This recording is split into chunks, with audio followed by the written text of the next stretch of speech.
Match சூப்பரா இருந்தது. ஆனா அந்த மஞ்சள் கலர் பையன் பசங்க சொன்னாங்க சைலண்ட் பண்ணும், அதே காப்பி அடிச்சுக்கின்னு வந்து இவனுக்கு சொன்னாங்க கருப்பு சட்டை சைலண்ட் பண்ணும். சைலண்ட்லாம் அந்த பண்ண முடியாது. ஆனா புதிய சரத்தர பழுத்திருக்கும். இந்தியா வந்து 3 கப்பு 1 2 3 இந்த 3 கப்பு வச்சுக்கின்னு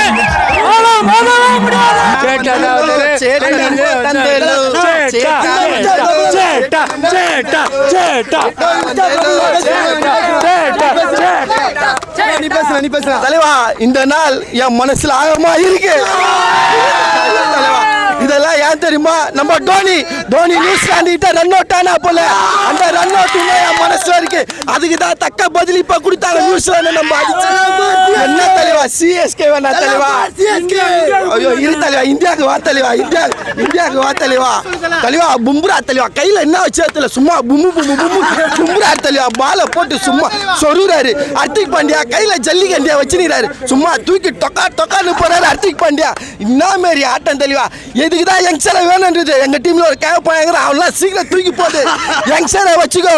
யங்ஸ்டரை வச்சுனா பார்த்தீங்களா முதல் வாட்டியா சூரியகுமார் யாதவ் முதல் கேப்டன்ஷிப்ல அழகா கேப்டன் கப்பு எடுத்துட்டாரு பார்த்தீங்களா? இதுதான் தலைவா. ஆனா என் தலைவன் ரோஹித் சர்மாவும் விராட் கோலியும் இல்லை. அதுதான் மனசு ரொம்ப வேதனையா இருக்கு. ஏன்னா அவங்க இல்லாதது எனக்கு ஒரு வருத்தம். இருந்தாலும் அவங்க ஸ்டேடியத்தில் வந்து பார்த்தது ஒரு சந்தோஷம். அவங்க தலைமையில கப் எடுத்திருந்தா இன்னும் சேட்டாலாம் கொண்டாடி இருப்பேன் தலைவா. நானும் என் பையனை தோனியாவும் சச்சினாவும் விராட் கோலியாவும் ஆக்குறேன் தலைவா, ஆக்குறேன். அச்சாரு பாருங்க என்ன அடி ப்ரோ. எப்போ அடிக்கிறோம் எப்படி அடிக்கிறோம் தேவையில்லை, அடிக்கிற நேரத்தில் கரெக்டாக அடிக்கிறோமா அதுதான் முக்கியம். செமிஃபைனல் அச்சாப்பு இல்லை, அப்புறம் செமிஃபைனல் போகிறதுக்கு மேட்ச் முன்னாடி அச்சாப்பு இல்லை, இப்போ அச்சாப்பு இல்லை. நான் அடி ப்ரோ. சாம்சன் எல்லாரும் போட்டு கலாயிறானுங்க வேஸ்ட். அச்சானு பார்த்தீங்களா இல்லையா? தூபே நம்ம சென்னை பையன் அச்சான், அபிஷேக் சர்மா அச்சான், எல்லாருமே அடிக்கிறான். வரும் போதெல்லாம் அடிச்சுட்டு போகிறான். அவன் பொருளை டவுனே போன மாதிரி எல்லா பொருளையும் டவுனே போட்டான். சரிங்களா? பும்ரா என்ன மாதிரி போலிங் ப்ரோ. அவன் வந்து போடுறான் காலி அவுட்டு ஸ்டிக்கு. அவனுக்கு என்ன பண்ணுன்னே தெரில. நம்ம இந்தியா கிட்ட யாராலையும் வச்சுக்கவே முடியாது. இதுக்கு முன்னாடி நம்ம எப்படி வேணாலும் இருந்துருக்கலாம். ஆனால் இப்போதைக்கு ஒரு 10-15 வருஷத்துக்கு இந்தியா தான். அப்படியே ஜூன் மாதம் வாங்க சென்னை கப் அடிக்கும், தலைக்கு 6வது கப்பு. அப்படியே போய் தோனி கிரவுண்ட்ல வந்தார் ப்ரோ, பாத்தீங்களா இல்லையா? அது என்ன மாதிரி ப்ரோ எங்க தலை பிரசன்ஸ்லாம் வேற மாதிரி ப்ரோ. அழுக வருது ப்ரோ, எனக்கு தலையை பார்க்கும்போது அழுக வருது. என்ன மாதிரி மனுஷன் அவரு. நீ பாரு ப்ரோ, இது மாதிரி நான் பேசினா அழுதுருவேன் ப்ரோ. என்ன மாதிரி match bro. Win, one side domination, super victory, complete team effort, டாமினன்ஸா ஜெயிச்சிருக்காங்க. இந்தியா ப்ரோ, இந்தியா பேட்டிங் பக்கா ப்ரோ. ஃபர்ஸ்ட் இன்னிங்ஸ்ல தெரிஞ்சு போச்சு மேட்ச் காலி அப்படின்ட்டு. 256 unchaseable score, one side match, கிளீனா டாமினன்ஸ் பண்ணாங்க. சம மொமெண்ட், பயங்கரமா இருந்துச்சு மேட்ச். பும்ரா தான் ப்ரோ இந்த வேர்ல்ட் கப்லயே ஒரு வேர்ல்ட் கப்ல இல்ல இந்தியா கிடைச்ச ஒரு பெரிய ட்ரெஷர்னா அது பும்ரா தான். இங்கிலாந்து மேட்ச்ல கூட அவரோட ஓவர் தான் நமக்கு வந்து குரூஷலா அந்த மேட்சை மாத்தி விட்டுச்சு. ஸோ பும்ரா இப்போ வரைக்குமே ஒரு குரூஷல் பிளேயர், ஒரு treasure for India, golden treasure for India. Fielding batting எல்லாமே எப்படி போடணும், எப்படி அந்த தோல்வியில இருந்து இந்தியா வந்து ஃபுல் பேக் பண்ணி சூப்பரா இந்த அகமதாபாத்ல வந்து ஜெயிச்சாங்க. எல்லாம் சொன்னாங்க இந்த மஞ்சள் சட்டை பசங்க வந்து சைலண்ட் பண்றோம். இந்த மாதிரி சைலண்ட்ல வைலண்ட் தான் இந்தியாவுக்கு எப்பவுமே வைலண்டா. அகமதாபாத் வந்து ஒரு ஹிஸ்டரியா கிரியேட் பண்ணியிருக்கோம். 2007 வந்து புது டீம் டோனினால வின் பண்ணோம். அடுத்தது வந்து யாருமே ஜெயிக்க முடியாது. ஒரேசமா வேஸ்ட் கப் அடிக்க மாட்டாங்கன்னா அந்த கப்பை ஜெயிச்சிட்டோம். இப்போ புதுதா ரெக்கார்டு ஒன்று பண்ணியிருக்கோம். அகமதாபாத்ல யாரும் ஜெயிக்க மாட்டாங்க. அதே மாதிரி சூரியகுமார் புது சரித்திரத்தை 3 கேப்டன் 3 சரித்திரம் பத்திருக்காங்க. இந்தியா வின் பண்ணுவோம். இந்த மாதிரி சைலண்ட்ல வைலன்ஸ் தான். யாரு வந்தாலும் அடிப்போம், இந்தியா வின் பண்ணும். சட்டத்தை பாருங்க பார்த்தீங்களா, சட்டம் இதுதான். இந்தியா வின் சூப்பரா ஆனாங்க. எல்லா பிளேயர்ஸும் அவங்க வேலையை கரெக்டாக பண்ணாங்க. இந்தியாவோட சூப்பர் டீம் 3 கப்பு வாங்கிக்கிறோம். Women's team 50 world cup, under 19, இப்போ 2020 மென்ஸ். இந்த 3 இந்தியா இன்னைக்கு வந்து இந்த நாள் வந்து இந்தியா டே தான். இந்தியா எப்பயுமே ஜெயிக்கும். ஆக்சுவலாக மேட்ச் வந்து நம்ம சேப்பாக்கில் பார்க்குற அதே ஃபீல் தான் எங்கேயும் இருந்துச்சு. ஸோ அவ்வளோ க்ரௌட் லாஸ்ட் டைம் நான் வந்திருந்தேன். லாஸ்ட் 2 இயர்ஸாக நான் வந்துட்டு இருக்கேன். 2023 வேர்ல்டு கப்பு சரி, சாம்பியன்ஸ் ட்ராஃபியும் சரி, லாஸ்ட் 2 இயர்ஸாக வந்துட்டு இருக்கேன். ஸோ லாஸ்ட் 2 இயர்ஸை விட இந்த வாட்டி ரொம்ப க்ரௌட் வந்து ரொம்ப ஜாஸ்தியாக இருந்துச்சு. ஸோ வந்து இந்த என்விரான்மெண்ட்டில் பார்க்குறதுக்கு வந்து ஒரு ஸ்டேடியம் ஃபீல் கொடுத்துருந்துச்சு. ஸோ ஒரு வாட்டியும் அங்கே டெசிபல் லெவல் போட்டுட்ருக்காங்க. அகமதாபாத் கிரவுண்டில் வந்து 120 123 டெசிபல் லெவல் போட்டிருந்தாங்க. ஸோ இங்கே இருக்கிற டெசிபல் லெவல் நமக்கு தான் தெரிஞ்சிருக்கும். காது கிளியர் அளவு கத்திட்டு இருந்தாங்க. ஸோ எக்ஸ்ட்ரீம்லி செம்மையாக இருந்துச்சு பார்க்குறதுக்கு. ஒரு தியேட்டரிக்கல் எக்ஸ்பீரியன்ஸ் மாதிரி இருந்துச்சு. அப்சல்யூட் சினிமா இது வந்து. ஸோ வந்து எல்லாரும் சஞ்சு சாம்சன் நம்ம எல்லாருமே பார்த்துருப்போம் போல. இந்த வெஸ்ட் இண்டீஸ் மேட்ச்லேயும் சரி, லாஸ்ட் இங்கிலாந்து மேட்சும் சரி. ஸோ வந்து ஸ்டார்டிங்லேருந்தே அவர் மேலே பயங்கர கிரிட்டிசிசம் இருந்துச்சு. ஸோ ப்ரீவியஸாக வந்து நியூசிலாந்து டோர் அந்த பைலேட்ரல் சீரீஸில் வந்து சரியாக பர்ஃபார்ம் பண்ணல அப்படிங்கிற மாதிரி இருந்தப்போ இஷான் கிஷனை வந்து ஓப்பனிங் பேட்டிங் இறக்கி மாதிரி வந்து ட்ரை பண்ணிட்டு இருந்தாங்க. அதுக்கப்புறம் வந்து ஒரு ஸ்டேஜில் வந்து சஞ்சு சாம்சனை ட்ரை பண்ணாங்க. ஸோ சேட்டன் யாருன்னு ப்ரூவ் பண்ணிட்டாரு. ஸோ செம்மையாக இருந்துச்சு. ஸோ அபிஷேக் சர்மாவும் வந்து க்ரூஷியல் நாக் ஆடி இருக்காரு இந்த மேட்ச்சில். எஸ்பெஷலி ஆக்சுவலாக ஸ்டார்டிங் ஆஃப் த டோர்னமெண்ட்லேருந்து சரியாக பர்ஃபார்ம் பண்ணல. 0-0-0 அப்புறம் ஒரு 2 டிஜிட் நம்பர் அந்த மாதிரி தான் அடிச்சிட்டு இருந்தார். ஸோ இதே மாதிரி வந்து நம்ம லாஸ்ட் வேர்ல்டு கப்லேயும் நம்ம பார்த்துருப்போம். விராட் கோலியோட நாக் வந்து சரியாக பர்ஃபார்ம் பண்ணல டோர்னமெண்ட் ஃபுல்லாகவே. ஸோ கடைசியில் ஃபைனலில் அவர் அடிச்சு கொடுத்தனால தான் நம்ம வந்து 2024 வேர்ல்டு கப் நம்ம கையில் இப்போ இருக்குது. ஸோ அதே மாதிரி தான் இந்த அபிஷேக் சர்மா நாக்கும் இருந்துச்சு. So overall perfect combination for the Indian team இந்த வாட்டி அமைஞ்சிருக்கு.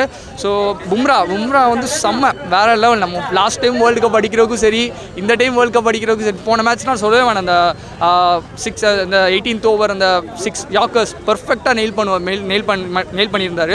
ஸோ இந்த மேட்சும் செம்மையாக நெயில் பண்ணி ஃபுல்லாக எல்லா விக்கெட்டுமே வந்து போல்ட்டில் தான் எடுத்துகிட்டு இருந்தார். ஸோ பும்ரா வந்து கம்ப்ளீட் ஒரு one time generation cricket player. தரமான மேட்ச் ப்ரோ, தரமான மேட்ச். ஒன் சைடாக ஜெயிச்சிருக்காங்க.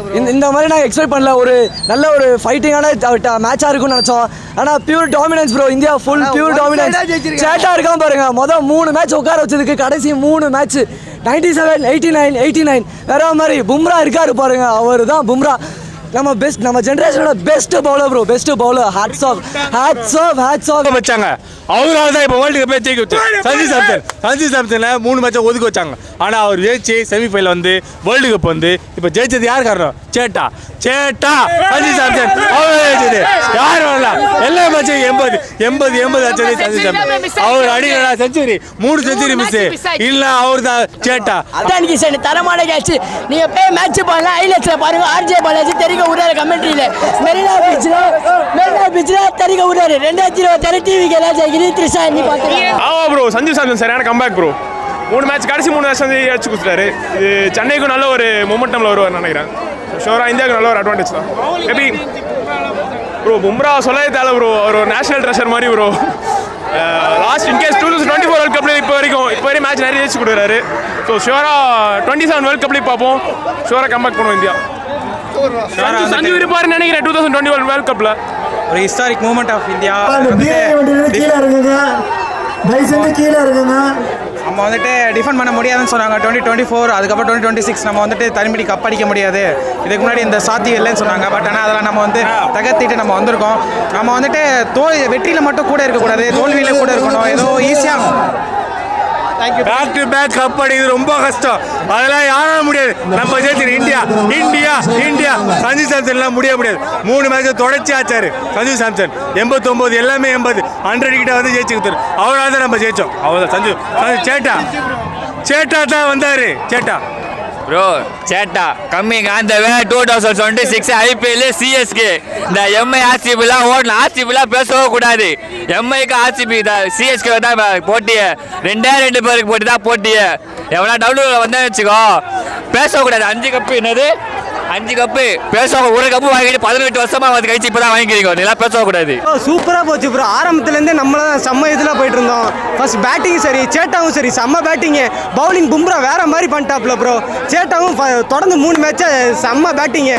அது இல்லாமல் இன்னும் இதில் வேற வருது, CSK வேற வருது. செம்ம பேட்டிங் பண்ணிடுவாப்புல. வேற மாதிரி சம்பவம் தான். இனிமேல் CSKவும் வேற மாதிரி டீமில் இருக்குது. இனிமேல் பார்த்தீங்கன்னா CSK தான் போன வருஷம் ப்ரோ. நல்ல ஒரு க்ரௌட் எக்ஸ்பீரியன்ஸ், நாலேஜ் க்ரௌடு. நம்ம தமிழ் பீப்புள் எல்லாருமே சூப்பராக 2 டீமுக்குமே இமென்சுவலாக சப்போர்ட் பண்ணி, ஆனால் இந்தியா தான் ஜெயிக்கணும்னு ஃபுல் சப்போர்ட் கொடுத்து கடைசி வரைக்கும் நின்று கம்ப்ளீட்டாக க்ரௌடு மூவே ஆகல ப்ரோ. லாஸ்ட் பால் வரைக்கும் நின்று ஃபுல் செலிப்ரேஷன் பார்த்துட்டு எல்லாரும் சந்தோஷமாக ஹாப்பியாக வீட்டுக்கு போயிருக்காங்க ப்ரோ இன்னைக்கு.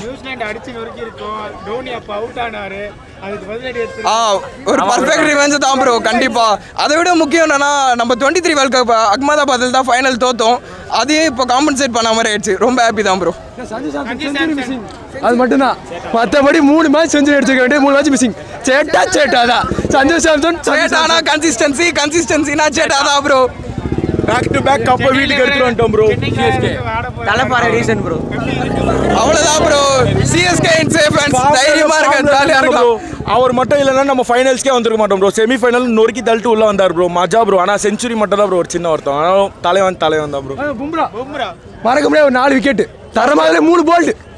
Ishan Kishan super fielding bro. இன்னைக்கு பேட்டிங்கும் சூப்பராக இருந்தது, ஃபீல்டிங்கும் அவரோட 100% கொடுத்தாரு ப்ரோ. இன்னைக்கு சூப்பராக இருந்தது. பாண்டியா மற்ற மேட்ச்லாம் நல்லா பர்ஃபார்ம் பண்ணாரு. ஒரு அக்ஷர் பட்டேல் கிரெடிட்ஸ் போய் ஆகணும் ப்ரோ. அவர் தான் ப்ரோ இந்த ஓப்பனிங் விக்கெட்டே எடுத்து கொடுத்தாரு. மஜாவா சூப்பராக போட்டார் ப்ரோ. அக்ஷர் பட்டேலும் மஜா ப்ரோ. எல்லாமே எல்லாமே ஒரு பார்ட் ஆஃப் தி கேம் தான் ப்ரோ. ஆக்டிங்லாம் இல்லை ப்ரோ. நார்மலாக எடுத்துக்கணும் bro. End of the day result நம்ம பக்கம் இருக்கா அவ்வளோதான் பார்க்கணும். ஜாலியாக இருந்தது.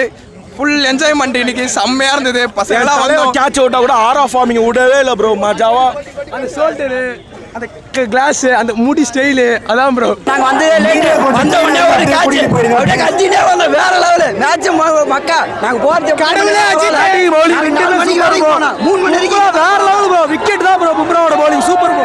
வேற லெவல் ப்ரோ. லாஸ்ட் விக்கெட் வேற லெவல் ப்ரோ. ஒன்றும் இல்லை ப்ரோ. அடுத்த வருஷம் ஸ்க்ரீன் மட்டும் கொஞ்சம் பெருசாக இருந்தால் நல்லா இருக்கும். நியூசிலாந்து ஒரு கண்ணு இந்தியா ரைலிங் மேட்ச் செம்மையா இருந்தது. ரொம்ப இன்ட்ரெஸ்டா போயிடுச்சு. மிடில் தான் கொஞ்சம் ஸ்லோவா போச்சு. ஆனா ஃபைனலி பும்ரா வந்தாரு. மாஸ் காட்டிட்டாரு. இந்தியா உங்க வைஃப் நித்தி வந்து ஸ்டேஜ் கிட்ட இருக்காங்க. சஞ்சு சாம்சன் ஆல் ரவுண்டர் செம்மையா ஃபீல்டிங் பண்ணனால தான் இந்த நாள் மேட்ச் ஜெயிச்சிச்சு. எல்லாருமே இந்தியாவோட வெற்றியை பற்றி மட்டும் தான் பேசுகிறாங்க. But when we look at the New Zealand side, they have so much inspirational that அவங்க வந்து 250 220 மேலே ஸ்கோர் போனதுக்கப்புறமும் அவங்க கஷ்டப்பட்டு எப்படி அந்த ஸ்கோரை லிமிட் பண்ணலாம், எப்படி கஷ்டப்பட்டு நம்ம அந்த ரன்ஸை ரெடியூஸ் பண்ணலாம் அப்படின்னு சொல்லி அவங்க ஃபீல்டிங்கில் 100%. கிளென் ஃபிலிப்ஸ்லாம் பறக்கிறாரு. சூப்பர்மேன் மாதிரி பறக்கிறாரு. எல்லாம் கத்துறாங்க. அண்ட் அதுவும் இல்லாமல் அவங்க 101% கொடுத்துருக்காங்க. And if you look at the Indian side like past 2 இயர்ஸாகவே ரொம்பவே நல்லா பண்ணிகிட்டு இருக்காங்க. அண்ட் நம்ம பும்ரா சொல்லவே தேவையில்ல. அவர் விராட் கோலி மோடி சார் கிட்ட சொன்ன மாதிரியே 101% அவர் வந்து நேஷனல் ட்ரெஷர் தான். 101% 200% அவர் நேஷனல் ட்ரெஷர் தான். அதே மாதிரி நம்ம சூரியகுமார் யாதவ் சூப்பராக கேப்டன்சி. நம்ம கௌதம் கம்பீர் ஃபஸ்ட்டு எவ்வளோ கிரிட்டிசிசம் இருந்தாலும் அந்த தொடர்ந்து அந்த நம்ம நியூசிலாந்து கிட்ட ஒயிட் வாஷ் ஆனதுக்கப்புறமோ அப்புறம் அவங்க நம்ம WTC ஃபைனல் போகாததுக்கு எவ்வளோ கிரிட்டிசிசம் இருந்தாலும் இந்த ஒரு வேர்ல்ட் கப் அந்த எல்லா பேரையும் தடுத்து நிறுத்தி அது எல்லா பேரையும் எடுத்துருச்சு. இப்போ அவர் ஒரு நல்ல கோச்சாக நமக்கு எல்லாருக்கும் தெரிகிறாரு. அதுதான் ஒரு முக்கியமான விஷயம். எவ்வளோ தப்பு பண்ணியிருந்தாலும் அந்த ஒரு நல்ல விஷயம் வந்து அதில் எல்லா தப்பான விஷயத்தை நம்ம தடுத்துருது. அண்ட் நம்ம அக்ஷர் பட்டேல் என்னதான் ஒரு 2 மேட்ச் 3 மேட்ச் அவர் ரீப்ளேஸ் பண்ணியிருந்தாலும் கடைசியில் வந்து அந்த ஒரு கேட்ச் எடுத்த அந்த வில் ஜாக்ஸ் கேட்ச் எடுத்ததாக இருக்கட்டும், அப்புறம் இந்த ஒரு 2 அந்த ஆலனோட விக்கெட்டு எல்லாமே அவரோட 101% அவரோட எவ்வளோ ஃபிட்னஸ்ஸு அந்தளவுக்கு ஃபீல்டிங்லேயும் ரொம்ப கான்ட்ரிபியூட் பண்ணிருக்காரு, பேட்டிங்கில் கான்ட்ரிபியூட் பண்ணிருக்காரு, ஃபீல்டிங்கில் பவுலிங்கில் கான்ட்ரிபியூட் பண்ணிருக்காரு. ஸோ அவர் ஒரு மொத்தம் ஒரு கம்ப்ளீட் பேக்கேஜை நம்ம இந்தியாவுக்கு மேட்சை பற்றி சொல்லணும்னா இது வந்து ஒரு ஹார்ட் ஒர்க்குக்கான கிஃப்ட்டு. இதுதான் இந்த மேட்சோட ஃபைனலு. லைஃப்பில் ரொம்ப ஹார்ட் ஒர்க் பண்ண சூரியகுமார் யாதவ், பிசிசியால் ஒடுக்கப்பட்ட சூரியகுமார் யாதவ் அவருக்கான கிடைச்ச ஒரு வெற்றியாகவும் 19-20 வயசுலேருந்து இந்தியா டீமுக்காக ஆடணும்னு கஷ்டப்பட்ட சஞ்சு சாம்சனோட வெற்றியாகவும் விக்கெட் கீப்பர்னு பேசப்பட்ட இஷான் கிஷனோட வெற்றிக்காகவும் இந்த ஃபைனல் வந்து அவங்களுக்காக சமர்ப்பிக்கப்பட்டது. ஹார்ட் ஒர்க் பண்ணவங்க லைஃப்பில் தோத்துறா சரித்திரமே இல்லை. அதுக்கு இந்த வேர்ல்டு கப் தான் கிஃப்டாக இருக்கும். இங்கே வந்து நாங்கள் மேட்ச் பார்த்தோம். வேறு லெவல் இருந்துச்சு. இந்த டைமும் வந்து மேட்ச் பார்த்தோம். எக்ஸ்பெக்ட் பண்ணல. நான் வந்து வெளியில் போயிட்டு தூங்கிட்டேன். ஃபஸ்ட் அப்போ என்ன நிலம்பரன்னு தெரியாது. அப்புறம் பீச்சில் மேட்ச்னு சொல்லுவோம் ஓடி வந்தால் இங்கே வந்து ஒரு மாதிரி எனர்ஜெட்டிக்காக இருந்துச்சு. வேறு லெவல் இருந்துச்சு. எப்போவுமே சேட்டன் தான் சொல்லிட்டு ப்ரூவ் பண்ணிட்டாப்புல. அப்புறம் நொறுக்கிட்டாங்க. நம்ம வந்து எதை சொல்கிறேன், ஒரு அடி விழுந்தால் தான் எல்லா இடத்துலையுமே வின்னுன்றது வந்து ரொம்ப கஷ்டம். ஒரு அடி விழுந்தால் தான் நம்மளுக்கு அந்த என்ன நம்ம பண்ண தப்பு என்ன கஷ்டப்பட்டோம் அப்படின்னு தெரியும். அதனால் நம்ம பட்ட அடி எல்லாமே வந்து ஒரே ஒத்தனால எல்லாமே காட்டி விட்டாங்க. அதுலேருந்து நம்ம வந்து கம்பேக்காக வந்து இப்போ கப்பே நம்ம கையில் வாங்கிட்டோம். ஸோ வேறு லெவல். ஸோ வந்து ரொம்ப ஹாப்பியாக இருக்குது. அதே மாதிரி வந்து அதான் என் தலைவன் தோனி எவ்வழியோ அதே மாதிரி தான் எல்லாருமே அதே வழி. ஸோ ரொம்ப ஹாப்பியாக இருக்கு ப்ரோ. கபில் தேவ் 6ல சிஎஸ்கேக்கு தான் bro cup. Super 6 star bro. 6 star நமக்கு தான் ப்ரோ. அது இல்லாமல் இன்னைக்கு தான் ஃபர்ஸ்ட் டைம் வரேன், மதுரையிலேருந்து வரேன். இந்த மேட்ச் சூப்பராக இருந்துச்சு, மரினால பார்க்க அருமையாக இருந்துச்சு ப்ரோ. அது இல்லாமல் நம்ம கபில் தேவ், ரோஹித் சர்மா, தோனி, அடுத்து சூரியகுமார் யாதவ் பார்க்குறப்ப ரொம்ப மகிழ்ச்சியாக இருக்கு ப்ரோ. எல்லாரும் காலிங்க ஒண்ணு மாமனைங்க யாரும் பாரு எவ்வளோ இத்தனோடு தான் வந்து ஓ இந்தியா தாங்க முடியும் இந்தியா அதுக்கு ஆட்ட முடியும் அடிக்க சான்ஸ் இல்லைங்க வேற லெவல் ஏங்க மொத்த நாடுகளும் மொத்த நாடுகளும் பயங்கரம்ண்ணா. பும்ரா பயங்கரமாக bowling போட்டார். தூபே கேட்ச் மறக்கவே முடியாது, சரியான கேட்ச் புடிச்சிட்டாரு தூபே. பார்த்துக்கலாம் டிவிக்கு எல்லாம் வெற்றி.